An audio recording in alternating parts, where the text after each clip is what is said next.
What's going on, guys? CeeGee here today, and to take a break from all the streaming and just sort of go back to an old school video today, I thought I would upload a Destiny 2 review. It's not really too much to say other than there is going to be just some gameplay with a voiceover, so I hope you guys do enjoy, and let's just get straight into the review.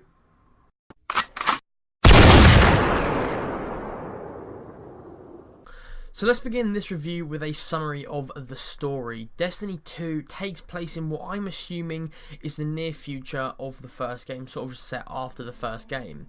The story opens with an incredible cinematic taking place in the tower, which was obviously the social hub of the first game, shortly followed by an invasion before we jump into the shoes of our Guardian to fight back against Ghoul, the game's main antagonist. That is sort of like the opening kind of scene. So Destiny's campaign is the groundwork for your character building and increasing your power level, which is the game's new light level that was introduced in the first game. Completing the campaign doesn't really reward you that well with very basic loot and the occasional legendary item. Although this can be quite infuriating, it does allow you the required level to take part in more activities across Destiny's vast land. Now, as far as stories go, for a first-person shooter more specifically, Destiny 2 does an increasingly good job getting you pumped for that final battle with Ghoul. It very simply does this through making us care about our protagonists for a change, consisting of Zavala, the Blue Titan who's hungry for revenge on Ghoul, Ikora, the Warlock hellbent on finding and getting the power of the light back after Ghoul has unrightfully taken it from us, and everybody's fan favourite robot, Cade 6, the Hunter wildcard, who's simply just determined to put a bullet in Ghoul's skull. So creating the connection between player and character is slowly built up through separate missions for each individual, beginning with Zavala on Titan, which leads to him needing his fire team back. So us, the player, this like legendary Guardian, is tasked with finding Ikora and Cade, which then inevitably leads us to the planets Io and the Nessus. Admittedly, as the campaign goes on, the story does begin to wear a little thin. As I approach the final few missions, I found myself craving to play Strikes, Adventures, and the newly added Raid. Overall, Destiny manages to create a character-driven story that unfortunately falls off towards its climactic battle, although it does manage to craft a layered story that does not sort of come with the first-person shooter in today's day and age. So for a first-person shooter to have a story this good, I was very, very impressed. So moving on to the core gameplay mechanics. At its core, Destiny is arguably the best first-person shooter ever made. It plays so fluently and so well that you cannot help but become addicted to the gameplay. Running, jumping, sliding are all very clean, sharp movements, but never break up the chain of play. The gunplay in Destiny 2 is quite frankly unparalleled. The shooting and killing sprees you engage are so unbelievably smooth. It genuinely plays like no other first-person shooter, which is extremely difficult to do in a modern game industry as it is plagued with first-person shooters and various gun games. It also offers a huge variation in playstyle. If you're slightly more aggressive, then grab an SMG and charge into the enemy. I personally like to have a more calculated approach, often ending up in me sitting back with a pulse rifle down on enemies from range. But not only do the styles vary, but the game is also very situational. So for example, if you're doing a strike and the boss battle is like a smallish platform and you have to be close quarters, my long range tactics soon turn into an aggressive all-out battle to the death. I've easily sunk 50 hours into Destiny already, and not once have I not enjoyed jumping around, slamming down at enemies, or gunning them down whilst in midair. Mechanically, Destiny 2 is unparalleled. So moving on to the extra activities. So this is just things that you can do outside of the campaign.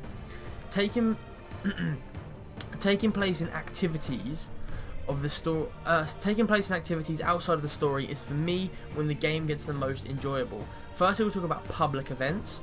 Public events take place across the multiple maps in set locations, and realistically you're only going to get some rare gear from this, but I found at an early level this was a fantastic way to get my gear score up. Public events usually consist of just taking out a boss or a tank or an enemy ship of some sort, but what makes it really enjoyable is the communal effort when fellow Guardians come to join and fight, which I really, really enjoyed. It made like a really sort of like a sense of a team. It was really fun. Secondly, we can talk about patrols. Now, I'm not exactly the biggest fan of patrols. I feel they go very tedious, very quickly, and have very little substance to them. They lack any sense of urgency to get things done, which for me is what the whole game is built on, an urgency to take things back. So patrols personally just aren't for me. Next, we'll talk about adventures. Now, adventures are what I have invested most of my time into. While waiting in between missions on various planets, I found myself grinding these adventures for extra bits of gear or an easy form of XP to hit that level cap of 20. Adventures do admittedly drag on sometimes, but they are ultimately rewarding for the time you invest in them. Now, moving on to the multiplayer aspect, starting with the Crucible. The Crucible is Destiny's answer to PvP multiplayer, and while it does add an element of intensity, it does inevitably feel pointless in the long run. The Crucible is only really a viable option of grinding once you've reached level 20, because if you make the same mistake I did and go in there below level 20 with a bad power score, you are going to get absolutely smashed by the other players. So finally, let's talk about strikes. Strikes for me are the bread and butter of Destiny, consisting of tedious tasks, huge set-piece boss battles, and endless amounts of cooperative fun. Strikes are really where you will begin to see your power level increase before stepping up to raids and playing with the big boys. I like to play strikes more simply because they are super quick and highly rewarding.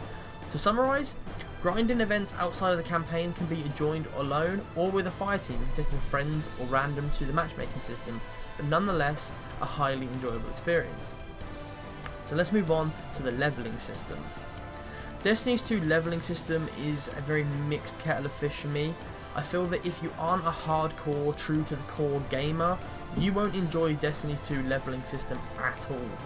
To really level up on Destiny, it genuinely requires attention 24/7 and an ungodly amount of grinding. This is personally my biggest problem with Destiny 2, because in one phrase that another YouTube channel called What Culture Gaming quite nicely wrapped up with a little phrase is Destiny 2 is everything we love and hate about the gaming industry, which is undoubtedly the best way that you can phrase this game.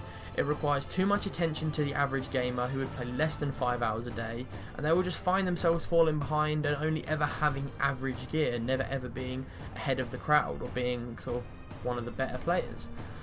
Although Destiny's leveling system does of course have its perks, the amount of depth you can go into and customize your character is unreal. From simply changing the colour of your gear to changing its stats, it offers a very layered and very deep gear system, allowing you for some seriously deep fine-tuning ready for when you push into those raids and the stuff that really requires the fine-tuning. So overall, Destiny's leveling system is very hard to knuckle down as one thing. It's good and it's bad at the same time. I feel like you have to commit so much time to this game to be good that in some respects it is a little bit harder to play and a little bit unfair, in fact, on your average gamer. So my final thoughts and my summary. At the end of the day, Destiny 2 is a literal out-of-this-world experience like no other, offering a unique take on customization and fine-tuning gear, but also making the layout simple enough for everyone to understand. The core mechanics are truly what carry this game, because at times the game can feel very hollow and grindy and even a little one-dimensional, to be honest, but that addictive gameplay and satisfaction of murdering your 785th Legionnaire is what will keep me coming back to Destiny. Overall, Destiny is the best first-person shooter on the market, casting a shadow onto games like Battlefield and like Overwatch. And if Destiny 2 is to be overthrown as the best first-person shooter of the year this year, then Call of Duty and Battlefront 2 will have to seriously exceed their already high expectations. To rate it, I will give Destiny 2 a 9 out of 10. So there you go, guys, that's my Destiny 2 review. What do you guys think? Have you been playing the game? If you disagree with me, let me know in the comments. If you agree with me, then hey, drop me a thumbs up maybe, and maybe even subscribe. It is free after all. But I will see you guys tomorrow with a brand spanking new video. Thank you guys so much for watching, and I'll see you all soon. Peace.